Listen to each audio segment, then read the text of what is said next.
Welcome in to the 10th episode of Audionots, where we're going to take a deep dive into the murky waters of pop culture. I am your co-host, Eric Oldboy, alongside the glorious Mr. Wren. How are you today? Good. 10, huh? The big 10-0. 10-0. A 1-0. 1-0. Yeah, 10-0 is 100. It'd be a lot more. Yeah, maybe we'll get one there. day. Yeah, we'll get there. You know, one episode at a time. So, how's it going? How you been? Great. We missed you last week. Yeah, I was in the AZ, hoping that it would go there and catch, some heat, get warm. And it was sunny, but it was cold. The first day was warmer, but after that it was like 55. Did you see any of those self-driving vans or cars? No, I kept my eyes peeled, and I did not see any of them. So I don't know. Fake news. Fake news. But I remember last time I was in Arizona, I definitely saw the self-driving Google cars. Yeah. It was really weird because they're still testing, so they always have someone hanging out in the passenger seat. So just see these cars; they almost look like mail cars, or maybe if you're in Europe or something, the person's on the wrong side. What if they take some kind of undeveloped land and just make a very high tech little city? I wouldn't be shocked if they already have. I mean, right? Maybe that already exists. I don't know. I know that they do that on tracks. Yeah. And they set up things where they show them parking and stuff. Kind of like that. Did you see that Super Bowl commercial where was it Hyundai, one of the car companies? The one where they're like, I gotta park my car. Oh yeah. That was a pretty cool feature. A Sonata. Hyundai Sonata with Captain America. Yeah, it had Captain America in it, and the dude from The Office / Jack Ryan. Yeah, he's like, John, parking the car. I'm parking my car. That was pretty cool, though. I mean, immediately when I saw that, I thought, I want that feature. You can get out of your car and park it in a tight spot. Yeah. Dope. That's a future is now type moment. Well, the thing is, how for driving, for example, you always trust yourself, but you never trust other drivers, right? Right. So same goes with parking.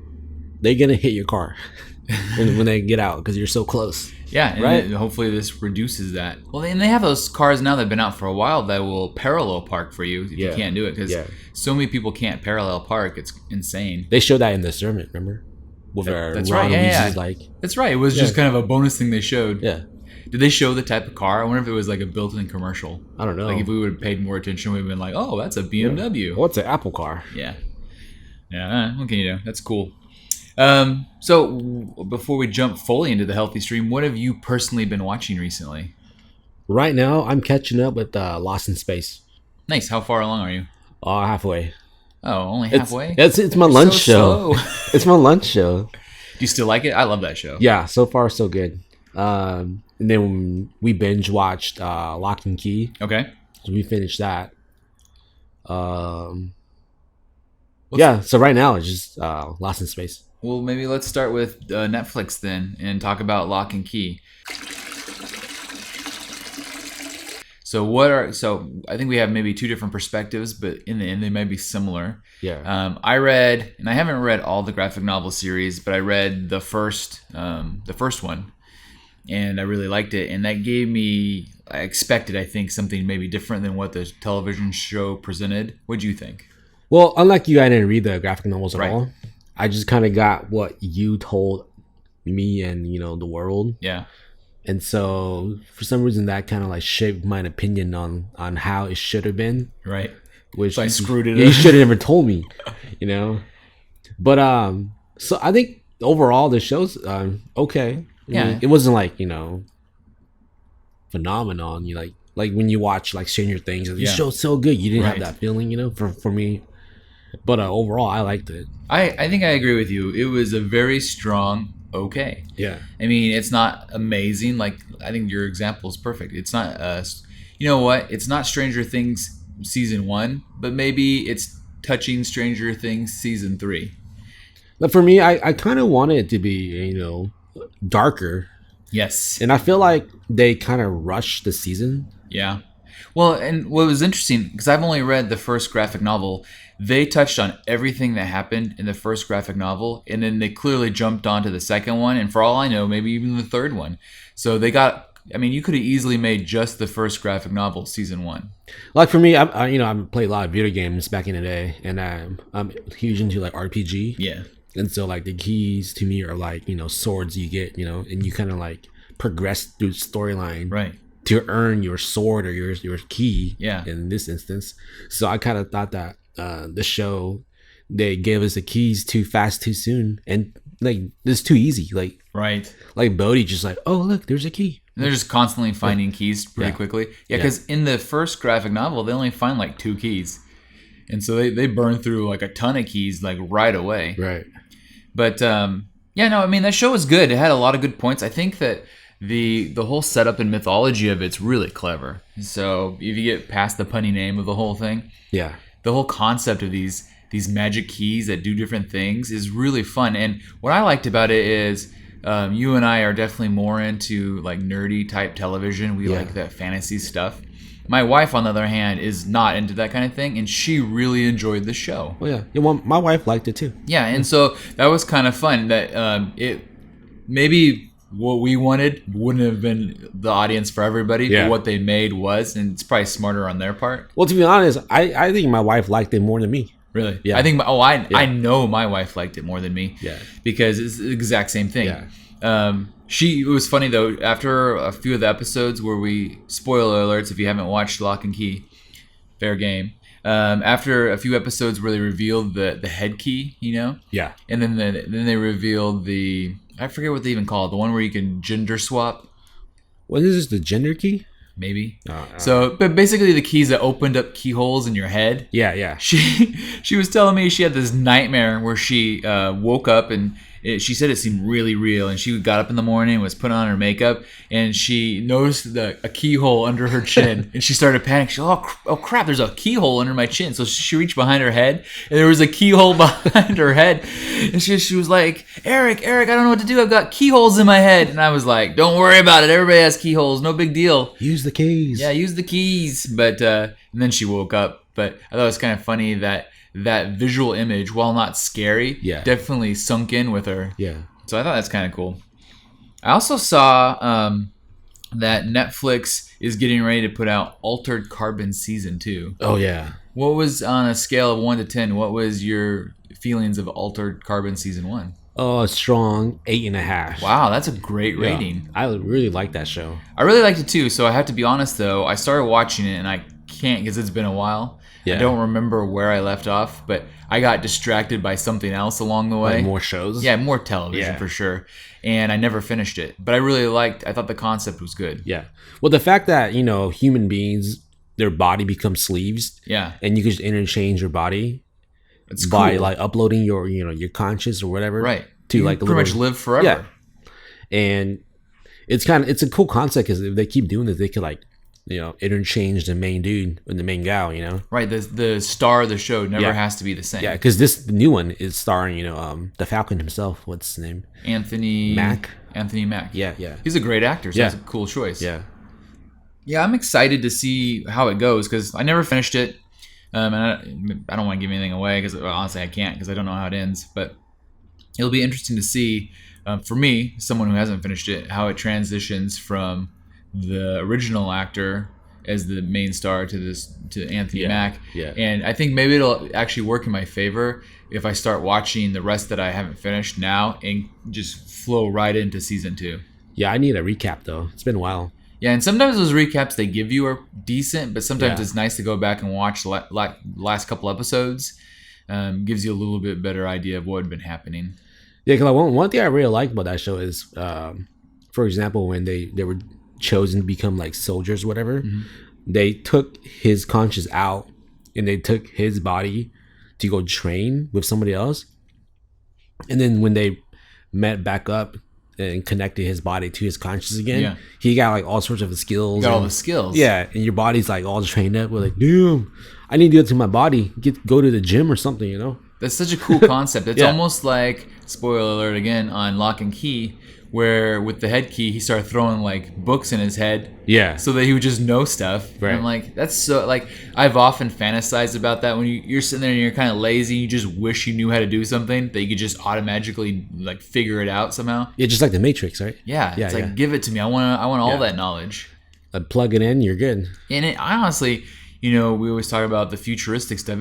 It feels like that someday there will be some way to connect an external memory to your real memory, and you'll be able just to access it. I don't know if people are working on that, but they have to be. We're so close. Well, mine exists. My external memory is my wife. Just but then they tell you they said stuff they never did. I get that all the time. Right. Yeah. So, anyways, the other new show, other than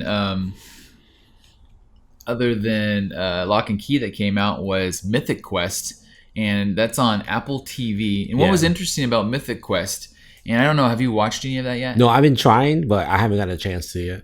Okay, so I'll try not to spoil anything for you, but I have some hot takes that I think are spoiler free. Number one hot take is this is the first show that Apple put on their network that they put all the episodes out at once. Right. So I was able to binge it. So where my wife really liked Lock and Key and watched it with me every night, she did not care for Mythic Quest. It wasn't her cup of tea. Yeah. And so they're only like 8 episodes, 10 episodes. I can't remember. It was real low. They're short, right? They're short. They're only like 25 minutes an episode. And so I binged the whole thing over a weekend, like last weekend, in fact. And I really liked it. For anybody who's ever watched Silicon Valley on HBO, it gave me those vibes. It was that same kind of nerdy humor. And it's made by the guys that do Always Sunny in Philadelphia. And even though it doesn't have Charlie Day in it, because he's one of the producers, I noticed when they would run the credits. So it only had the guy that plays Mac. He's like the main star. But it was really cool. In fact, I wanted to learn more because it was loaded with just cute, nerdy girls, which is like so up my alley. And the show is funny. It's got cute, nerdy girls. I mean, it's a win-win-win. And one of the cute, nerdy girls, so they have like video game testers. Yeah. So it's kind of interesting that at their video game, Mythic Quest is the name of the game itself. Their 2 game testers are both girls. And one of them, I don't remember her name on the show. But I thought, well, she looks, how come I've never seen her before? She's a good actress. She's cute. And so I looked her up, and it turned out that she is a real video gamer in real life. What? Yeah. And so she actually stars on a YouTube series. So she was like not famous at all. And she turned out to be a really natural actress, maybe because she was basically playing her version of herself. Right. She like a streamer or something? Yeah. So she has a YouTube channel called Hey Ashley, What You Playing? And I actually went back and started watching them. And look it up right now. Yeah, you look it up. And there's probably 300 episodes of Hey Ashley, What You Playing? And it's her and her brother. And her name is obviously Ashley. In fact, maybe they call her Ash on the show. But the episodes are really quick. It's like these 2-minute like YouTube episodes, so you can watch a bunch in a row. And it starts off pretty poor quality and gets better as it goes. Because I went and watched a few of them. But it's her and her brother, and every episode starts off with her brother rolling into the living room while she's video gaming, going, "Hey Ashley, what you playing?" Oh, this chick? Yeah, her. Oh, okay. Yeah, but she's redone her hair and everything. She got the short hair with like pink in it in the show. She's just super cute, really fun. So I both like Mythic Quest and the YouTube series Hey Ashley, What You Playing? Because it was a good time. But yeah, Mythic Quest, in my opinion, is by far the best show on Apple TV.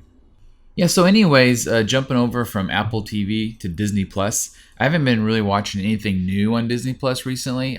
We talked a little bit about that Timmy, whatever his name was, and with the bear. Yeah, and that came out, but I haven't watched it yet. So. Oh yeah, I saw a email from Disney Plus telling me that's out. Yeah, but I didn't watch it yet. I'm more excited about something I read that they're coming out with. They actually started, I guess, filming or are about to start filming. Is a Rogue One prequel, which is kind of strange because Rogue One itself was already kind of a prequel. But I guess they're bringing back all the same cast, including the robot. I forget his name. The actor that plays the robot, like K9 or something. Yeah, K9. I love that. So they're bringing back him and a couple of the actors that didn't die because I think. I guess they're not going to be dead anyways because it's a prequel to Rogue One. Because spoiler alert for anybody who hasn't seen Rogue One, they all die in the end. Everybody dies. Yeah, it was Johnny Yen. It's kind of a depressing movie. But I still liked it. It's an enjoyable Star Wars movie. So it's good to see though that Disney is constantly putting out new Star Wars content. Well, I remember like at the very beginning of the show where they're like chasing her, And then there's like a flashback of her and her dad. Yeah. And her dad gives her like a kyber crystal. Yeah. And nothing happened with that. I was like, what the hell, man? That is kind of weird. What the hell? Make a lightsaber or something. Maybe she was going to go buy her Disney tickets and get in line at Disneyland to build her lightsaber. Yeah. Yeah, so, something to look forward to. I saw one of the main actors had tweeted that they were about to either start filming or had just started filming. Yeah. But they were definitely filming it this year, which means hopefully we can see it next year. It's a season show, right? Not a movie? It's a show. Yeah, Right. It's a Disney Plus original. Because we're getting Mandalorian Season 2 in October, which is like super exciting. Yeah. And then apparently we'll get the Rogue One prequel maybe next year, because it sounds like they've had some delays with Kenobi or Obi-Wan or whatever they were going to call it. Yeah. And then what was the other one they were going to do? They were going to do another Star Wars show. Do you remember? The cartoon, right? The final of Clone Wars? That one or no? Oh, that came out. Yeah, the finale. Or did it not come out? It comes out this month, sometime in February. This month. So depending on when you're listening to this podcast, it may or may not already be out. Probably not, because if it did, our Star Wars guru would have told us, right? That's true. Because he comes in every day. And he talks hot Star Wars talk. Have you seen Clone Wars yet? Well, what's kind of funny is I've been trying my best to catch up on Clone Wars. And so while I was doing some digging, trying to learn more about the Clone Wars, I discovered something that apparently is fairly obvious to him and probably other Star Wars fans, is they'd already done a Clone Wars television show. And I had no idea. It was like a 2D animated series that was actually produced by George Lucas himself. On Cartoon Network. Yeah, on the Cartoon Network. Yeah. And it was made by the dude that made Samurai Jack. Yeah. So the cartoon itself looks exactly like Samurai Jack. It was 3 seasons, 25 episodes, and I just started watching it, so I don't know if it has a conclusion or if it maybe ended before it was ready. Right. But it came out in 2003, but it looks dope because I've always liked the way Samurai Jack looks. Right. And it doesn't have a lot of talking.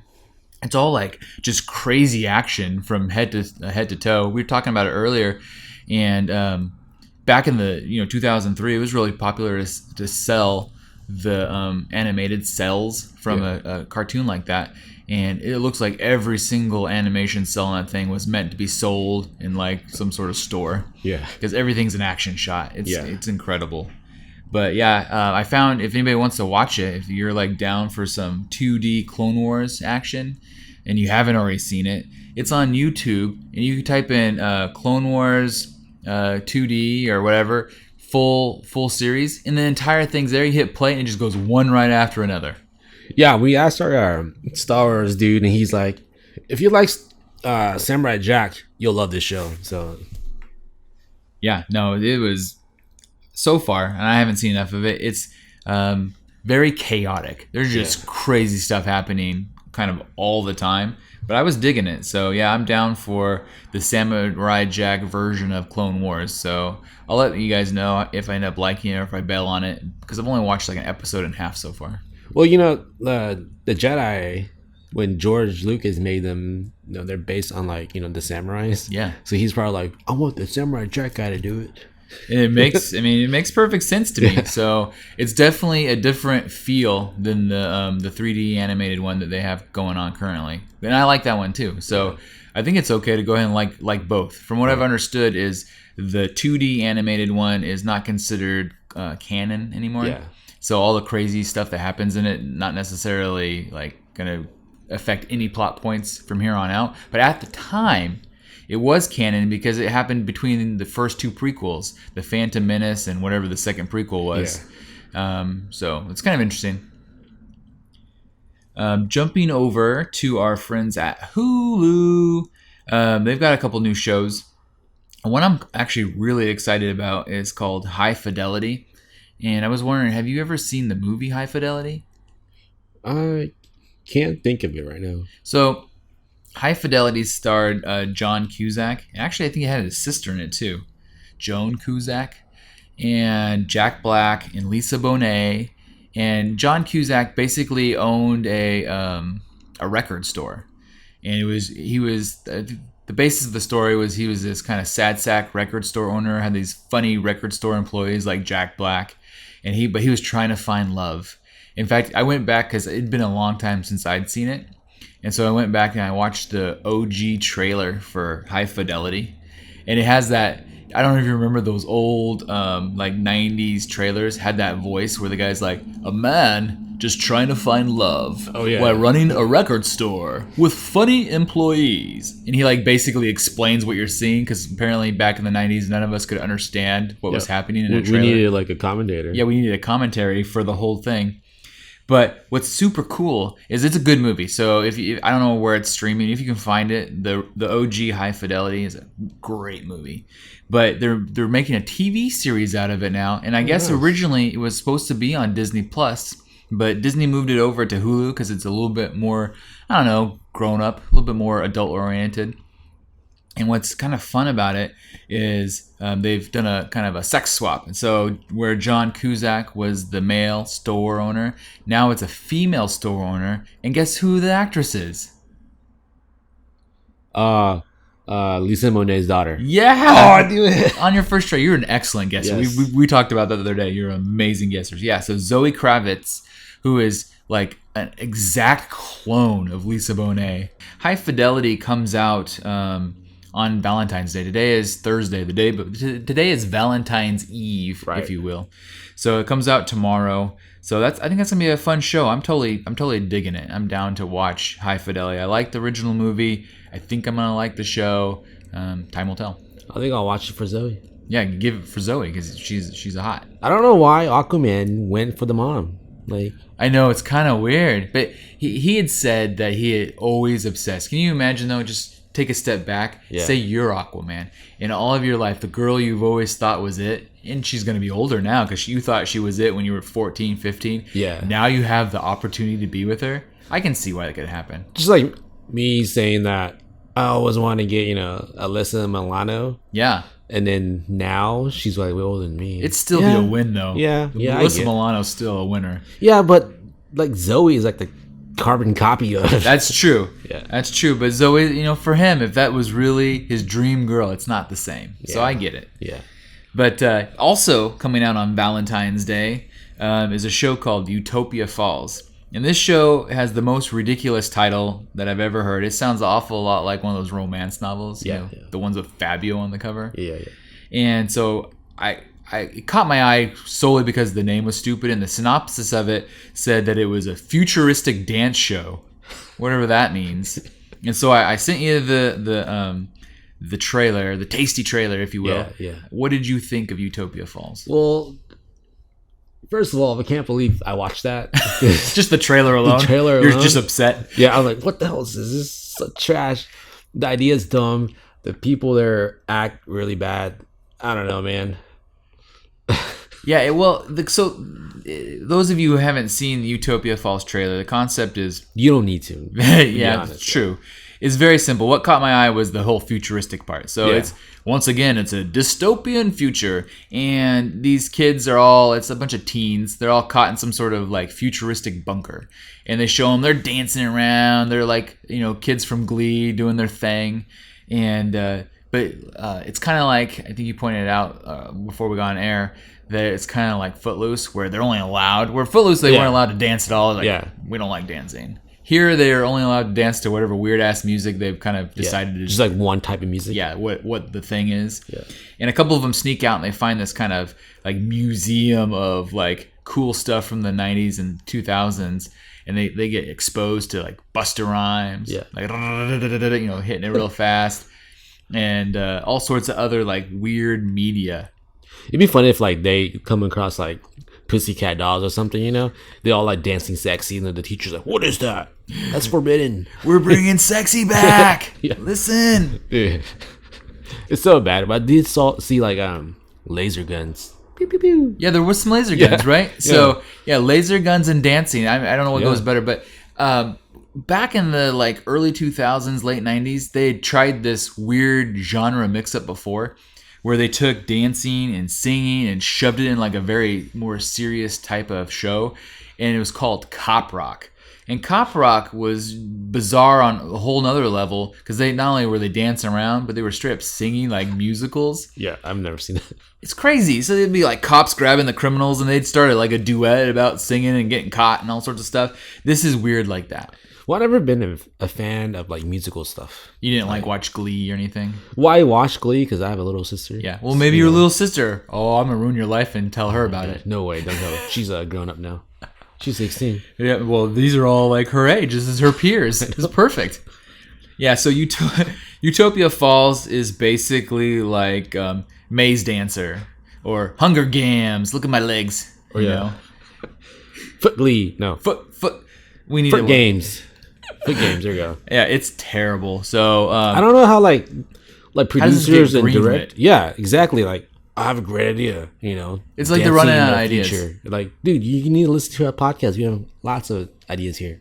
If there was a way for us to share ideas and not just have people straight up steal, I would totally share, because I have in front of me probably 60 good ideas for TV shows and movies. Yeah, because for me, the hard part's the execution, because I can't do that because I suck.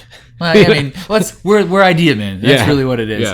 Yeah. That reminds me. We were talking the other day about how we're really into indie comics.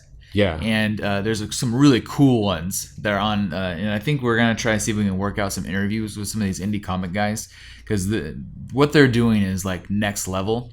But you reminded me that we actually had conceptualized our own indie comic at one point that was solely based around graphic design. Yeah, I did. It was so like you said, because it was, I don't know, what was that, a couple years ago maybe 2-3 years ago. Maybe I'll look up the save date on my file. Yeah, find out when it was, because you started reading it to me and it started like coming back like a flood of memories. It was just killing me. It was such a good idea. Do we want to share that? Or are we afraid someone would steal it? They'll steal it. They'll steal it. Okay, it's too good of an idea. It's a great idea. So maybe we'll share it once it becomes more of a reality. But Ren and I have come up with our own indie comic idea. Maybe once we talk to some of these other artists, they'll be interested in it, because it is really different and clever. It's almost like taking dance and putting it in the future. Yeah. That's how good it is. So good. Yeah, so full circle there. Maybe that show will be good. I don't know. I'm going to give it, you know what? I'm going to watch one episode for everybody, so no one else has to do it. I'll take the bullet on this one. Take one for the team? Yeah, and I'll come back. I'll tell everybody if this show is the trash we think it is, or what if it's some sort of a miracle and it's just amazing. It's going to like leave you on a cliffhanger. You're like, I gotta see episode 2. You won't believe, even if it's good and I came back, you won't believe me. Yeah. You're just messing with us. Yeah. So jumping over from Hulu onto our friends over at Amazon Prime. Amazon.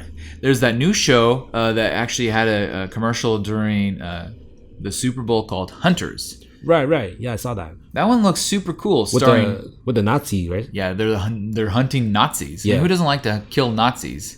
If we have any Nazis listening to the podcast, you suck it. We don't want your audience. Did you hear about that local news that happened here? Yeah, the Ku Klux Klan. Yeah. So we, as we've mentioned before, live in Oregon, and the Ku Klux Klan had their own little rally in Portland, which is shocking to me, because I guess in my puny little brain, I thought Ku Klux Klan was like a Alabama, Louisiana, Georgia type of thing.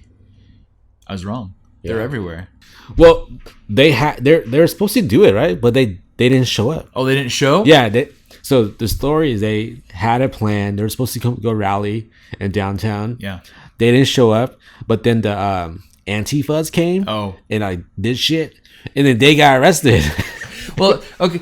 In my opinion, I think Antifa is just as bad as the other guys. Yeah. Because they're solely there just to cause problems. Yeah.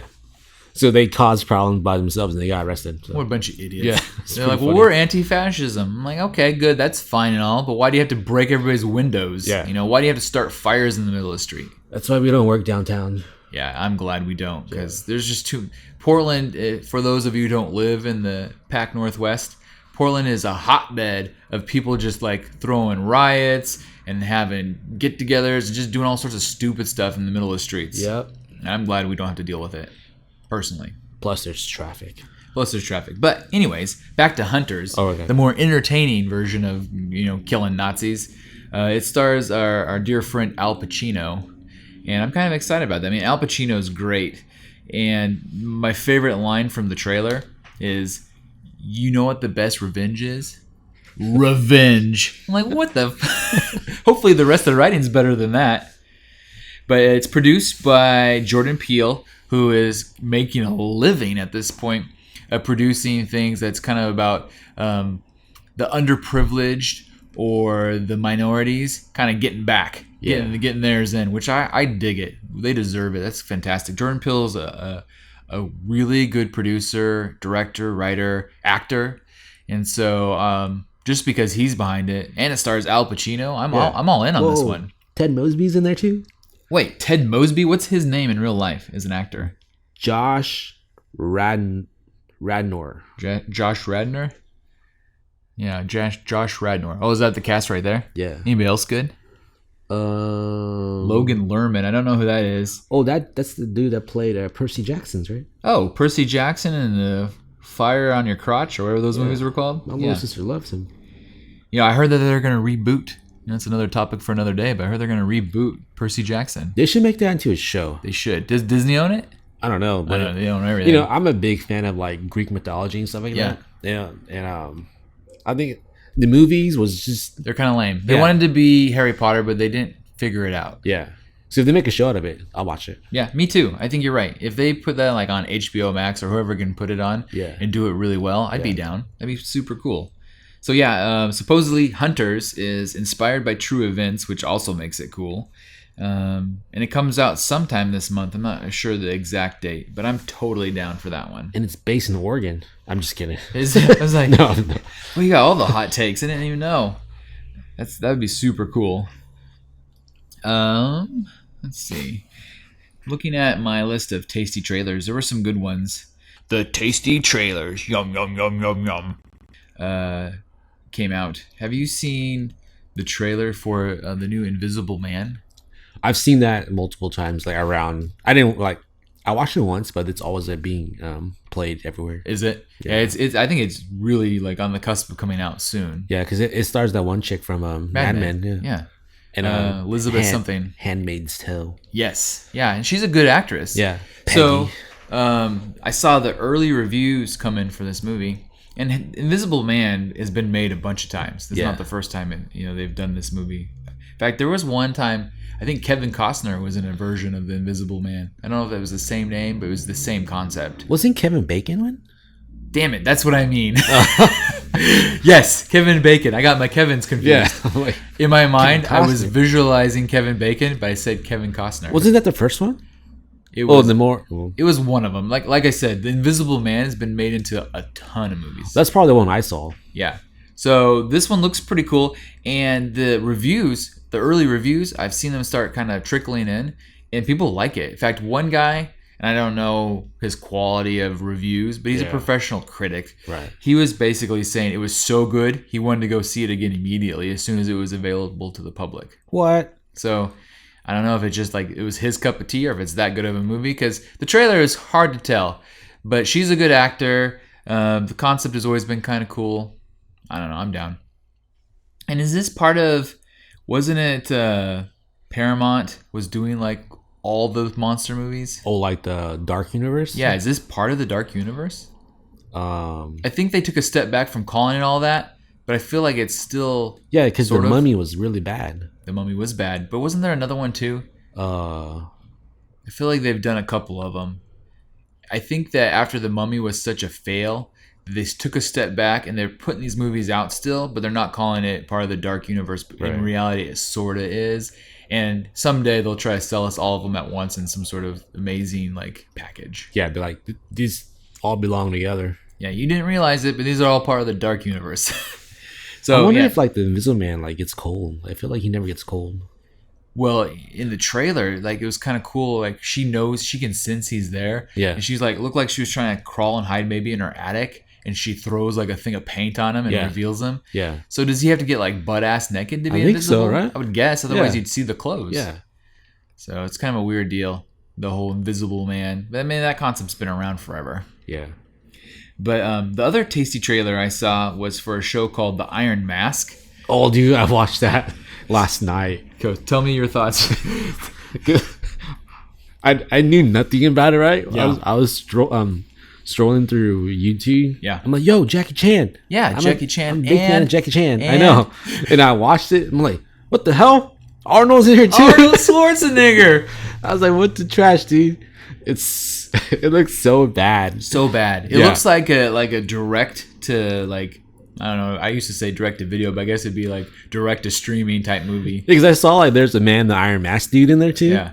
Like, and then all of a sudden it goes and all of a sudden there's like a big ass dragon, like a Chinese dragon. Like, wait, what the hell is this? So I think this movie was actually recorded by an overseas studio, maybe like one of these Chinese studios that's getting really big. And it was actually released last year in both Russia and China under the title VIY 2. So it's some sort of sequel to something that they're not even telling us. Journey to China, The Iron Mask. I mean, could they have had a longer title if they tried? What does VIY even mean? Where's it at? Right here. VIY 2, Journey to China, The Iron Mask. Continues the tale based on a short story of the same name from 19th century. I'm like, what the heck? It says, and because The Iron Mask is something that movie fans like me desperately want to see, Signature Entertainment has changed the film's original title to call it that and used solely focus on Chan and Schwarzenegger, even though neither one of them is technically the star. Yeah, because like the trailer shows Jackie and Arnold, but then it shows you like they're in China. It's like two different stories or something. Yeah, I feel like it's almost like as they're like fighting, maybe they're telling us another story and it's cutting away to whatever this other story is. And the special effects look horrendous. Yeah, you see this lady like riding a dragon and it on looks its like head. It looks like 1980s dragon. Yeah, like special effects. Yeah. So I honestly cracked me up so much that when this does show up immediately on streaming, and it says it comes out. Oh, there you go, coming out on digital on April 10th. I'll watch it if I can get it for free. Yes, it looks like I'm hoping because of Jackie Chan, who's one of my faves, and Arnold Schwarzenegger, who's kind of fallen into this kind of weird groove too. It could be so bad it's good type of movie. Yeah, like that one line is like, "Don't touch that. That's Genghis Khan's helmet." And then Jackie's like, "No, it's not. It's a hot pot." Something like that. Yeah. Don't touch it. It's Genghis Khan's helmet. Dude. It may be just brilliant. I don't know. Yeah, maybe it's so bad it's good. That's really... And they almost put it out as if that's what they're shooting for. So here's hoping that the Iron Mask is good. Wasn't there an Iron Mask movie a long time ago with Leonardo DiCaprio? Yeah, Man in the Iron Mask. Man in the Iron Mask. Maybe that's part one. Maybe that... I'm gonna watch them together and be like, I'm so confused. No, this makes sense. There's this scene where Jackie was in the cell. Jackie was in the cell bunk. Yeah. And dude looked like Man Iron Mask dude. Like, what if it is a sequel? It'd be hilarious. Yeah. Well, there you go. So for those of you who are excited, that's coming out in April. This one's not quite a tasty trailer yet, but literally today, you actually showed me this. They released images of the new Batman. Well, it's not true because I went onto YouTube, and then everybody says it's a trailer, like a teaser trailer.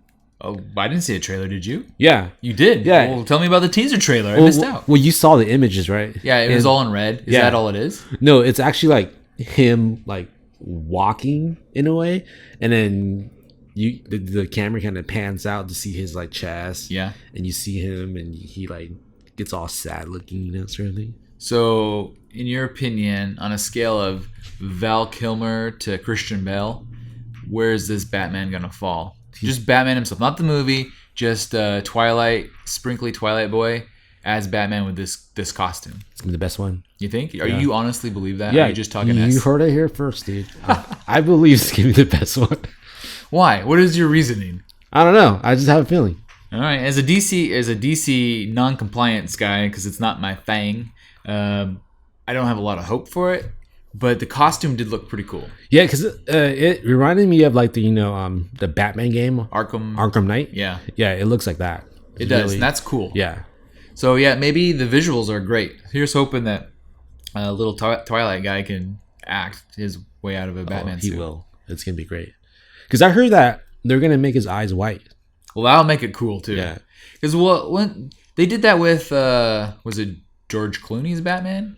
No, wait, it was this Ben Affleck, right? When he had his like Superman fighting suit on. Oh yeah, he had white eyes. Well, there's one scene where he had like goggles on too. Oh. Yeah.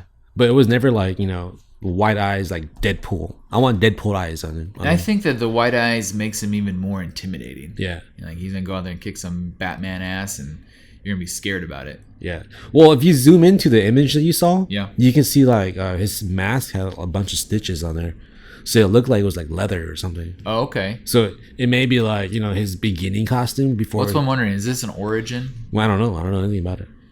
Maybe. I feel like we've seen the origin of Batman so many times. Yeah.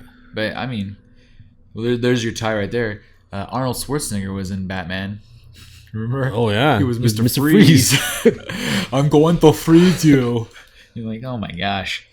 But then it's funny how like you mentioned it was all red looking, Yeah, and I saw because it was all red, Daredevil was trending. And Yeah. I was like, oh, can't wait for Daredevil season 2 or 3 or whatever it is. Yeah. I don't know. I'd be more excited about a new Daredevil than I am a new Batman. But I'm not a DC guy. Yeah, I thought that the red maybe represented like Red Hood or something. That'd be that's cool. like later on though. Is Red Hood, when he first debuts, a good guy or a bad guy? He's like a bad guy. Then he like all of them evolves into like an anti-hero? Yeah, he's more like a tragic hero. Like Because he was originally Robin, right? Yeah, he was like Jason Todd Robin, and then he dies because Joker kills him. Right. And he blames like Bruce for not saving him. Wait, he comes back to life? Yeah, he got He's zombie Robin? Why'd they call him that? he. I think he goes back. He comes back because he was dropped into the Lazarus pit. What the hell does that mean? It's like this, like this like pool of water that maintains your life. Oh. Like what's the one dude like Ra's al Ghul, whatever? Yeah. He's like the enemy that has that pool. Okay, so he dies. They basically resurrect him. Yeah. So he's resurrected Robin. Yeah, but then he comes back like just Pissed off. like pissed off, vengeful, and like he just blames Bruce for everything, and then later on he becomes like he's just good and bad. Well, there you go. You know what the best kind of revenge and he is? kills. Revenge. It's like I watched this one YouTube video. He's like, "How do you get rich? You get rich by getting rich." It's like, God damn, that's so genius. How did you think of that? Oh, man.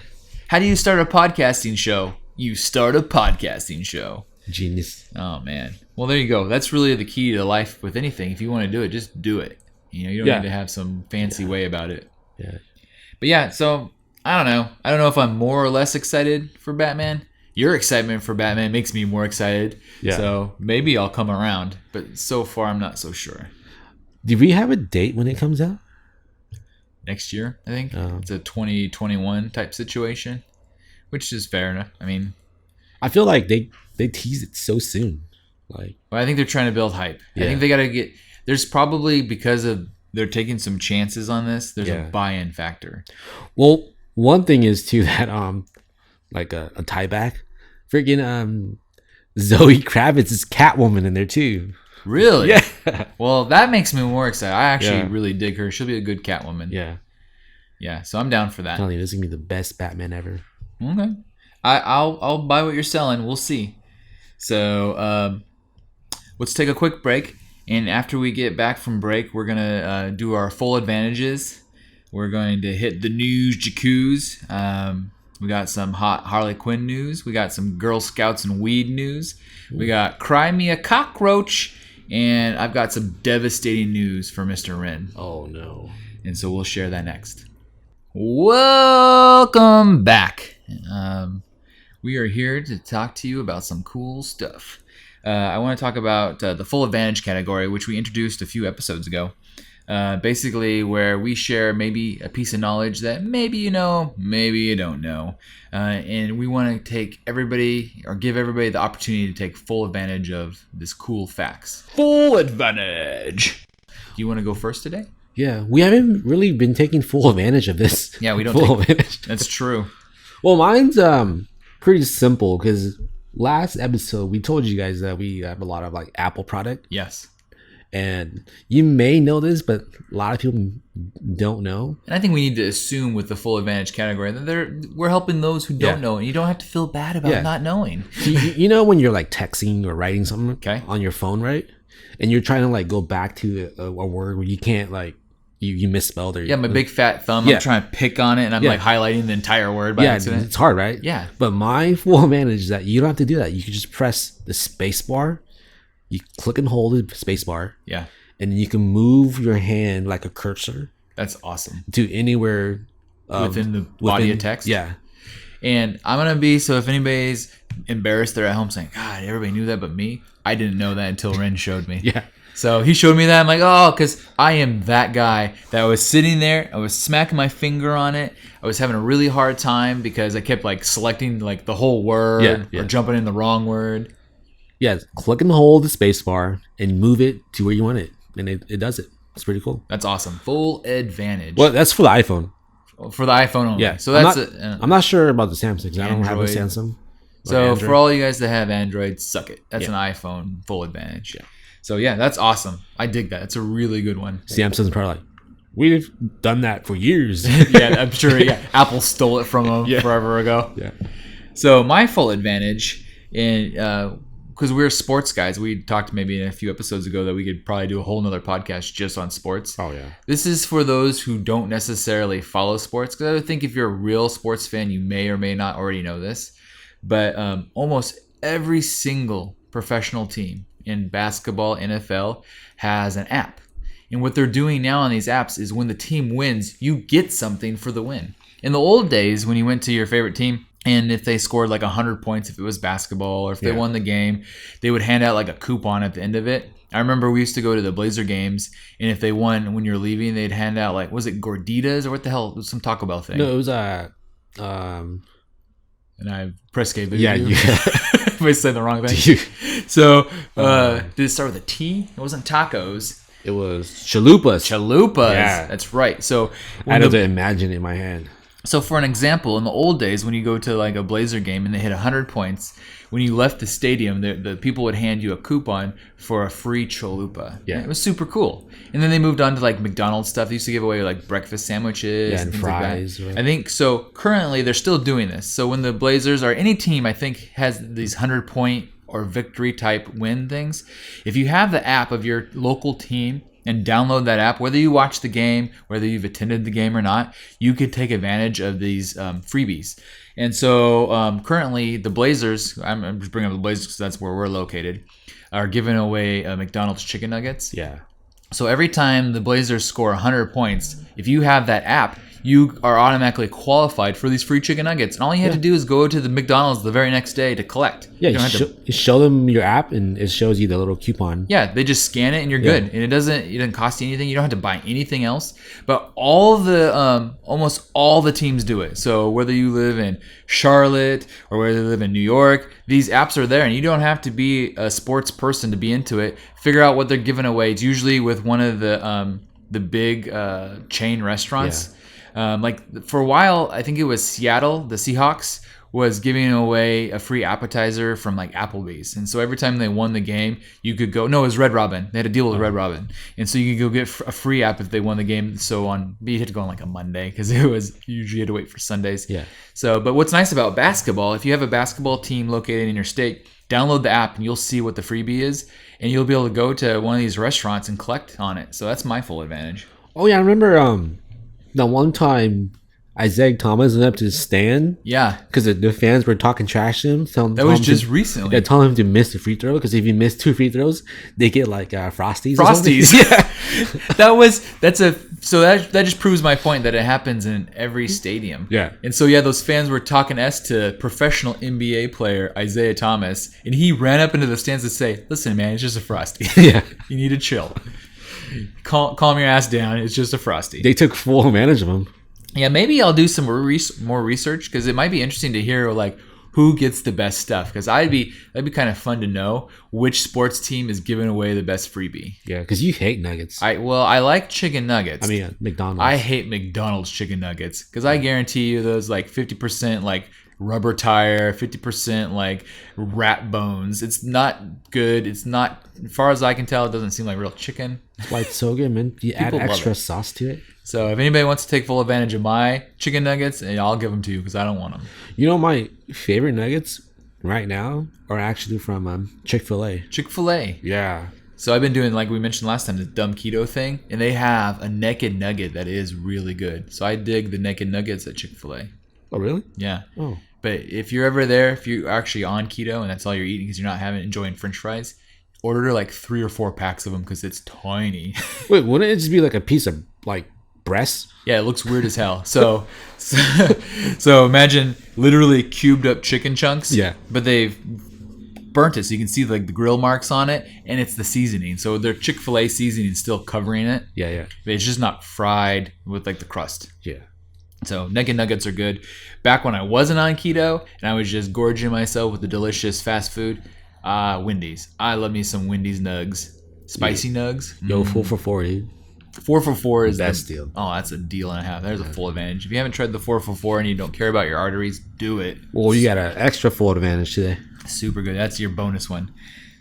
So, moving over to the news jacuzzi. Let's see what's bubbling up. I have a couple stories.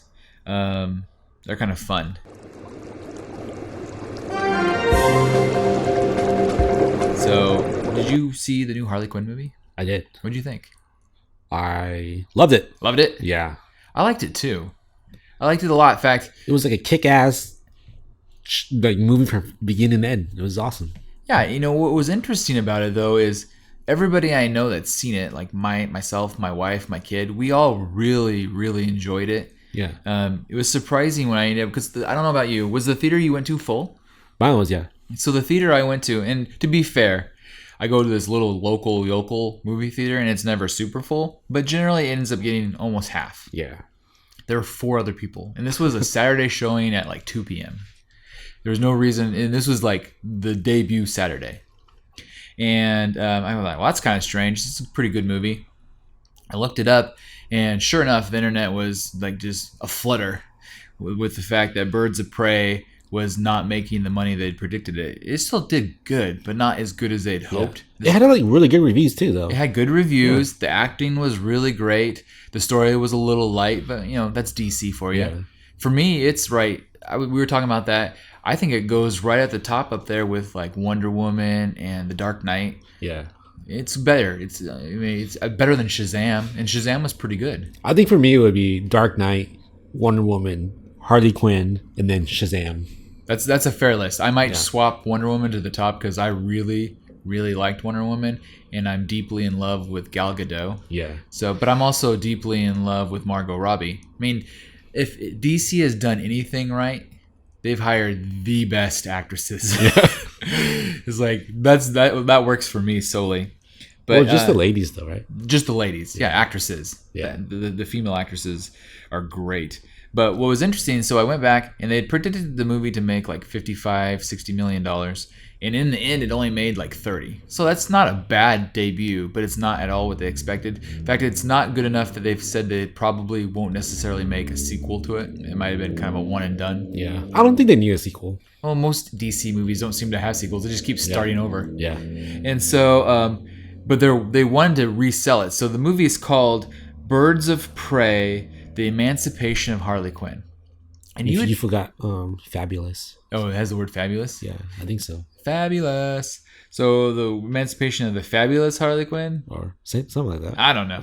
Either way, they decided that maybe the reason the movie wasn't doing well is because people didn't realize that it's like 90% a Harley Quinn movie. It's like Harley Quinn, and hey, look at the very end. These people are called the Birds of Prey. Yeah, they introduced them at the very end. Like, why would you call a movie based on like that? You know? It's really strange that that's what they chose to do. It's like maybe one of the execs just thought Birds of Prey is a cool name, and it is. Had we maybe learned more about them sooner, they're not a known entity to non-DC fans. Yeah. And so what's interesting, I think is like really interesting, and this is the newsy part of it, is the movie just came out and they've renamed it. Yeah, like a week later. Yeah, like a week later. So now it's called Harley Quinn and the Birds of Prey. Yeah. And so they've kind of reversed the name of it, and they made her name. They re-put out the posters. They redid the trailers, and everything's Harley Quinn. So, and that makes sense. They should have done that from the beginning. Yeah. But do you remember the last time this happened with a movie that was still in the theaters? I want to see, because you have such a good memory, and you're a good guesser. Shoot, I don't know. So this has happened before. It's unusual for especially a studio this size to change a movie's name. But one I can remember that happened recently was also really ended up being one of my all-time favorite movies. But they changed the name halfway through. I know what it is. You know what it is? Yeah. Go for it. Edge of Tomorrow. Edge of Tomorrow. Yeah, Edge of Tomorrow was the original name of the movie. And the movie was based on the Edge of Tomorrow graphic novel. Yeah. And for anybody, and I'll say this every freaking episode if I have to, that hasn't watched Edge of Tomorrow, it's an amazing movie. In fact, it might be my favorite Tom Cruise movie ever. I think so. I think, yeah, I could agree with that. It's just super well done because we've seen that type of movie where people repeat days. Yeah, it's like Groundhog Day. Yeah, like Groundhog Day. And this was just done super well. But because people didn't know what the hell Edge of Tomorrow was, it wasn't a known commodity for most people. They renamed it exactly what it was. Live, die, repeat. Oh, yeah. So they literally, same thing. After the movie was out for a little bit, called Edge of Tomorrow, it changed to Live, Die, Repeat on the posters, in the trailers. It was Live, Die, Repeat, Edge of Tomorrow. Well, see, I didn't know that at the time. Yeah. Because I wasn't really like interested. You weren't following it enough, yeah. But afterwards, when it came out like a DVD, it was like confusing. Because I remember being confused, thinking, "Is this the same movie?" And it was. Yeah, I watched it. I'm like, man, this is like the most underrated movie ever, dude. It's so good. Yeah, so it's not totally unheard of for them to change the name of a movie so soon. And it seems like it almost happens on bigger movies that they were expecting to make more money. And I would imagine with something like Edge of Tomorrow, they thought, well, we've got huge actors in this thing. What was it? Emily Blunt and Tom Cruise. That's when I fell in love with Emily Blunt. Yeah, she was great in that movie. And you were ready. They probably thought they would sell it on those names alone. Yeah. And then it didn't do what they expected. In fact, I never even saw Edge of Tomorrow until I was on like a plane. That was a free plane movie for me. Really? Yeah. Yeah, I watched it on DVD. I watched it on a plane, and my mind was freaking blown. I remember getting off the plane, calling my wife, going, "I just saw the best movie. I love this movie so much." If you don't like it, I don't know, man. And you're no friend of ours if you don't like Edge of Tomorrow. So, also in the news, we teased a little bit about the Girl Scouts in weed, and this is the most genius idea I've ever heard. And I've often actually joked about this because I think we've mentioned plenty of times before that Oregon is a hotbed. A smoking hotbed, if you will, for marijuana dispensaries. And so in Chicago, because they've recently, it's coming around for those of you who don't have it yet, it's coming around. The state of Illinois made it so you can buy legal weed. So it doesn't have to be for medical purposes. It could be recreational now there too. And one of the most clever Girl Scout groups ever set up shop right in front of a weed dispensary in Chicago. And I thought, this is so good because they ended up selling more than anybody else in their, what do you call those? There's scout, I forget, like scout groups or there's like a name for it. But usually you have a bigger over grouping scout region. Right. And they were like the number one group in the region kind of a thing. And because people got the munchies, man. Well, yeah, they were talking about how people were coming out as a dispensary called Dispensary 33, and they allowed them to set up their cookies. And because marijuana folk, for the most part, are some of the nicest people you've ever met. That, as you would suspect, they're very chill. They also have the munchies. So not only did they do the obvious, come out and be like, "Oh, right, man, let's get some cookies, man." And that's probably a mean impression. I don't think all marijuana smokers sound like Cheech and Chong, but that's my favorite impression to do. But not only did they come out going, "Let's do some cookies, man," they videoed it, and social media took charge. So these people were Instagramming, they were Snapchatting. Wait, the girls did, or the buyers, the weed guys, right? So people were like, "Look, man, I got my weed," and because everybody's still excited in Chicago, for their weed, their legal weed, right?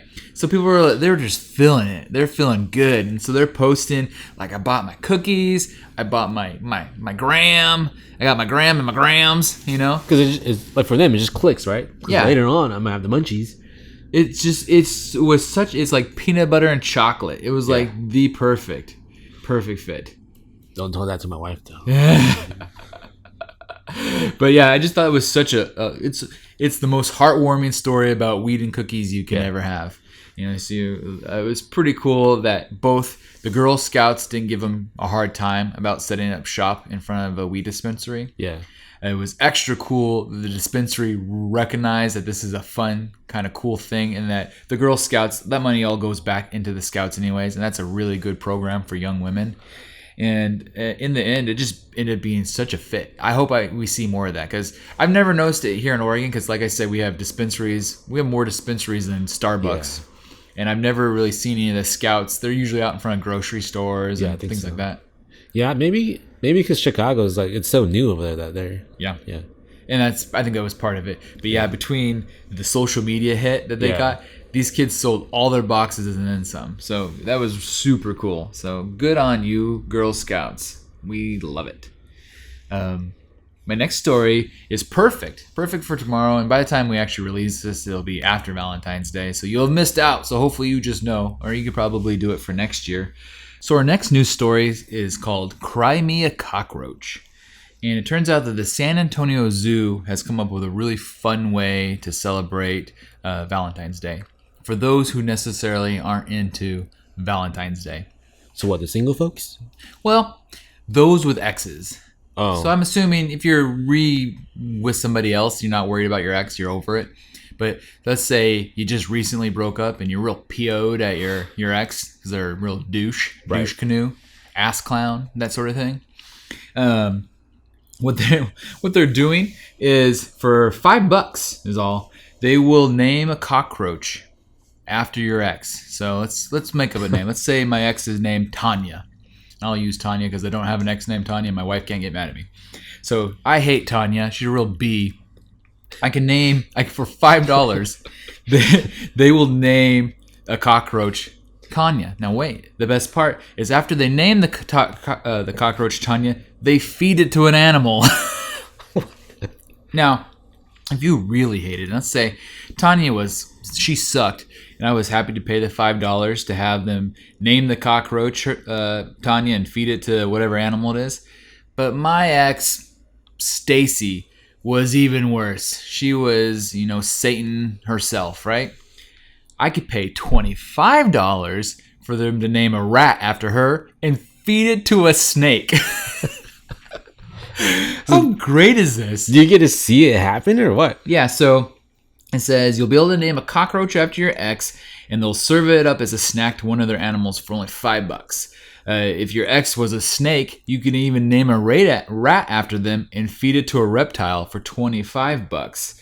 For those taking part, the zoo will be hosting the event in person. If you're lucky enough to live close enough, you can actually attend it. If not, it's a live stream. So they're like, here's Tanya, and then they feed Tanya. Here's Stacy, and then they feed Stacy. So it's so clever. And all the money goes back into the zoo, which is another good charity. Yeah, they're going to feed the animals anyways, right? Yeah. And I'm like, that would be so cathartic. I mean, it's such a great idea of all the things, silly ideas people come up with. Maybe one of these stoners, after they bought some cookies from the Girl Scouts, came up with it. Because I just thought that was such a fun, clever idea. Dude, speaking of exes, I heard this on the radio the other day. That on Valentine's Day, if you go to Taco Bell, no, not Taco Bell, Burger King. Okay. And you bring a picture of your ex, you get a free Whopper. What? Yeah. That's a full advantage. Yeah. That's a bonus full advantage. Dude. What's going to stop me from just bringing a picture of somebody to get a free Whopper? I'm just going to bring a picture of my wife, but this is my ex. Give me Whopper. She walks in behind you. This is my ex. And they're like, we just broke up. You're just there with each other. You just have to have it on your phone. It doesn't have to be like a printed out picture. I don't know. I'm not sure if it's real. I just heard it. Well, I hope that's real. Because I can eat a Whopper. I just throw away the bun. Oh, shit. We just go there tomorrow. It's just lunches on exes, even though we don't have any. So that's great. That's an excellent full advantage.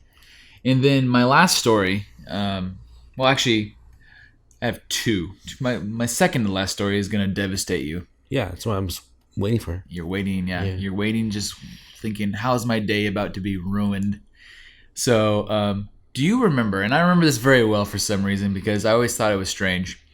You and I were at a local taqueria, and we were eating our foot-long burritos. They're like the size of your arm. Oh, yeah, and you, for some reason, had decided you wanted to purchase a romper for men. Oh, yeah. I was trying to find one. Well, you're never going to. So the biggest company in the romper for men space was a company called Romp Him instead of Romp Her, which is pretty genius. I'll give them credit. Romp Him, unfortunately, had to fold up and close their doors last week. They had a whole campaign actually about them closing up and how sad and devastated people like you would be. Yeah. So I was going to ask you, because I didn't have a chance to ask you before the podcast, did you ever actually buy one of those? Nah, man, it was like a phase. And what was the thinking behind it? Everyone's doing it. It's hot. Was everybody doing it? Because never in my life did I actually see somebody with it. Because I saw it on the internet where they were like a bunch of weird dudes wearing rompers. I never actually saw anybody. I feel like it was more like a viral video or idea or something. Kind of, to be unique and funny. Yeah. So, yeah, for the fellas out there that were still hoping to rock the male romper, you're going to have to dig a little further because the biggest company, Romp Him, is no longer. Well, the whole idea behind it makes no sense. How do you how do you use the restroom? It's so hard, you know? So I've never had a romper because it's not my speed. But my wife, she wears her fair share of rompers. And even as a woman, all she does is complain that she has to basically nude up every time she goes to go to the bathroom. And women have the advantage, at least, they sit in a stall with a closed door. Yeah. Am I supposed to just nude up to pee at the urinal? Yeah. Can you imagine you walk in some guy's butt naked with his romper around his ankles? And he'll be like, romp him, yo. Maybe that's what they're after. Yeah. We just figured the reason for romp hims. You go to those like same-sex bathrooms. You're like, what the hell? Yeah, you're like, what the? Not what I expected. So that was actually my last real news story. But I came across this one thing I really wanted to bring up. Wait, was that supposed to devastate me? Yeah, are you devastated? Oh, no, I'm not at all. See, he doesn't want you to think he's devastating, but there's a small tear slowly going down his cheek. Oh. Kind of like, you remember those? You probably don't remember. I always bring up stuff no one remembers but me. There were these old commercials. In fact, it's too old for me, but I still know it. In the 70s, about the sad Native American guy. Because he's like walking down the road and some car drives by and chucks out a piece of trash. And he's just standing there and this one solid tear goes down his face. I feel like I've seen that before. Yeah, I think it's kind of famous. So that's what Rin's doing right now for the Romp Him. He doesn't want you to know it, but it's true. He's devastated. I'm going to go home and make one. He's going to make his own. I'm going to sew my shirt to my shorts. That's amazing. So this actually, the whole men who wear Romp Hims maybe falls into this. So I came across this we're going to put this in our things the internet birthed category because you remember the very first podcast we ever did, because this is number 10, episode 10. Yeah. In episode 1, we hit him with the OK Boomer. Oh, yeah. And OK Boomer, you hadn't really heard about it. I hadn't really heard about it. We learned it because my daughter just absolutely devastated me with an OK Boomer at dinner. This is a new word, and maybe you know it, because I didn't. I actually had to look it up, and I had the definition of this sitting here, and I'm pretty excited to share it with everybody so you all can know about it. But the youth, the millennials, if you will, on the Twitters, because there's a Twitter article, so I'm going to go to the beginning. Cartman was trending today on Twitter, and I thought, Eric Cartman, I love it. South Park, right? Yeah, did you see that trend? I saw that trend. Did you click on it? I clicked on it, but then it was all South Park. Yes, so it was actually Cartman from South Park that was trending. Okay. So the easily offended youth, because there's a lot of them today, yeah, they were all butthurt about Eric Cartman. They'd seen Comedy Central had put out a bunch of old episodes or something, and they were all offended that Eric Cartman was so misogynistic and this and that. I'm like, oh my God. I mean, he's a joke. He's making fun of those things. Sometimes I don't think a lot of the people that get so easily offended don't understand parody. Well, the thing is, like I said before, we live in a society of headliners. We read their headliners and we think we know everything about it. Exactly. Yeah. And so what this ended up going into is people kind of mocking each other and calling each other names. And here was a name I never heard before. Wait, did Cartman use it? I don't know if Cartman used it or how it even came around, but I read it, and then when I clicked on it, I started seeing it all over the internet. And so the term is SIMP. SIMP. SIMP. Like for simple? Well, that's what I thought. Immediately I thought, because it was definitely a burn, right? So they were calling these guys, oh, that guy's a total simp. This is for all the simps out there. Oh, like you're a basic? And that's what I was thinking. I was thinking maybe it means you're simplistic. I was thinking simpleton is a word. Yeah, maybe because it means you're kind of a stupid idiot. No. Hell no, that was too obvious. So is everybody ready? Are we ready to learn, children? How did they use it? Let's see if I got any examples here. Let's see if I can find this one. Literally says a simp is below human. So I have all the definitions. I'm trying to figure out if I can find one. So a simp is like a Mr. Meeseeks. No. Well, here, this person on their tweet wrote, "Dress is sexy in their 20s. No one is ever going to claim you. Is claimed it's because he's a simp." So it's very confusing. So you want to hear what it is, or you want to continue to try and guess? Is it saying that they're lame or what? Sort of, but for a very specific reason. Okay, just explain. Okay. So simp may be a fresh Gen Z term used mostly as a joke, but it has a lengthy, misogynistic past. So I think that's kind of how it came around. The word itself sounds pathetic, which surely is intentional, rhyming with limp. The simp is something that is something. The simp is someone who overvalues women, at least by another man's estimate. He essentially worships a vagina of subpar quality. Now, I remind you that I'm on what page am I? I'm on Mel Magazine, whatever that is, and they're explaining to me the word simp. So, simp, which might be even more surprising at this point, is an acronym. Oh, of course it is. So, and for my mom who loves this podcast and is listening to me about to say this, I apologize ahead of time. Because, after last episode, she called me up and told me I was a pervert because she didn't realize I used to ride my bike to the video stores to rent nudie movies. Well, as I tell my wife that, she didn't believe me. I told her, dude, every dude is a perv, okay? Every dude is a perv. That's what makes us... Facts. That's just, that's part of our DNA. Yeah. So, SIMP, SIMP, stands for Sucker Idolizing Mediocre Pussy. And so, I don't know if you've ever heard the word cuck, which has been around much longer. It's very similar type of... So, right. simp is what they're saying in the most simplistic way to describe simp. Is they're like, I'm a guy and I'm like, man, this girl is amazing. I love her. I would do anything for her. And you look at her and you go, her? That's exactly it. So now I'm being a simp. You're like, why is this guy so into her, willing to do everything for her when she's like, I don't get it. It's like, that's it? Are we looking at the same girl? So it was kind of funny to me that that's a word I've never heard, but it was all over Twitter today. They should make a parody song like that. PIMP. SIMP. Yeah. What song is that again? Yeah, what song is that? I know exactly the song you're talking about. But yeah, so now we've all learned, children, what simp means. A man who puts himself as a subservient, submissive position under women he hopes to win over, who no one else seems to get why. So it can only be used on dudes? Well, yeah, it seems like it's only used for guys. But what if like if let's say you're a woman, you like women, you're a lesbian, right? Yeah. You can't say that to them or what? Well, I mean, contextually, using the acronym version of it, I don't see why not. Right. So I don't really see people doing that though. But yeah. Yeah. So basically, I mean, the drill down bit of it is you're into a chick that no one gets why. Everybody else is like, what are you doing? That's not worth it. And I'm not sure, because this is Gen Z, that it's necessarily a looks thing, right? It could also be someone that's a real B, or maybe just not a quality human being. Yeah. And you're like, why are you into that person? You're such a simp. Yeah. We all know she's using you. Yeah, exactly. So there's probably a lot of smart ways to use it, but it's funny. So now we've learned okay boomer, we've learned simp. I'll try to work it into some phrase one day. I bet you all our listeners are trying to think of that one person that he's such a simp.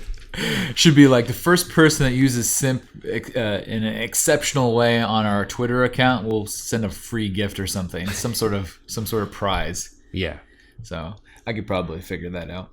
So with that, I think we're ready to bid adieu. We want everybody to make sure to always check us out. Tell your friends about the Audionots, all the different devices they can stream us on, podcast us on. We really are trying to grow our social media, so hop on the Twitters and Instagrams and harass us. And don't forget, this is all based on the loveliness that is Vigilante Design, vigilantedesign.com, where we are still offering 50% off for a few more days. Oh, still going, huh? Yeah. Until Valentine's Day. We'll even give Right. it to you hear this thing on Monday. So if you jump in on Monday, we've done a few of these. Can't wait to do a few more. Get in on your logo design, half off. We are fantastic graphic designers. Our company is as fun as we sound, and we're happy to work with you. So tuning out. We'll catch you on the flippity flap. Don't be a simp. I don't know if you've ever heard the word cuck.